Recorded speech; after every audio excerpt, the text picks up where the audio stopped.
આપણે ઢોકળાનું પલાળી દઈશું. એમ કે કાલનો આપણે ઢોકળાનો પ્રોગ્રામ હોય એટલે રાતે પલાળવું પડે, નકર આપણે છે ને આથો ન આવે. ટાણ પલાળી દઈએ એટલે કાલે બપોર થાય ત્યાં મસ્તીનો આથો આવી જાય. જો સાઈઝ છે આપણે 1 નંબર ખાટી ગામડાની, એટલે ઢોકળા ખાટા ખાટા મસ્તીના થાય. તો હાલો જો આપણે હવે પલાળી દઈએ.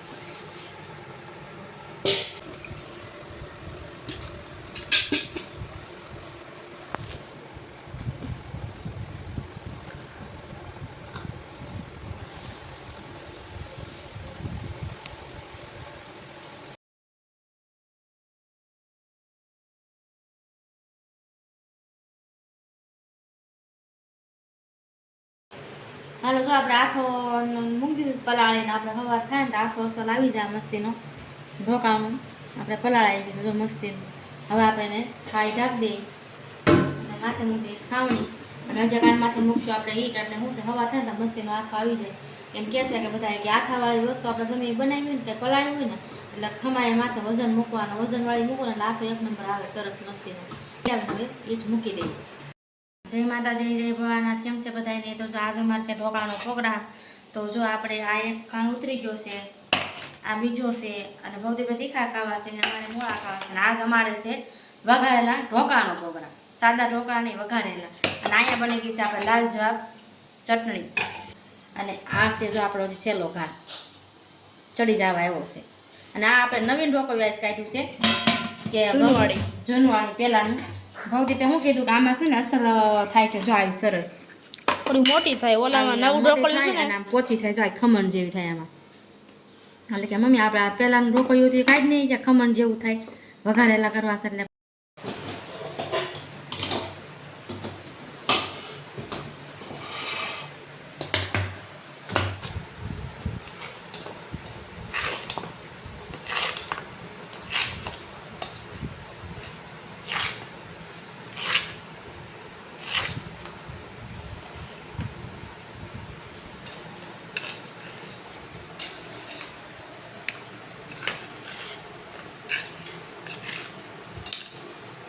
સરસ પોછા પોસા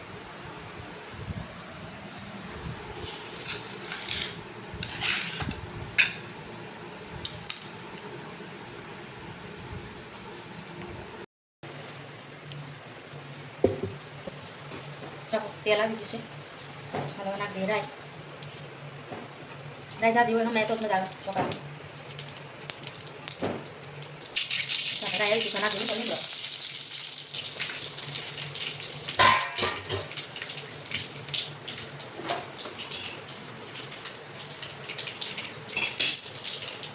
આપણે તેલ આવા વઘાર કરી નાખવો. જો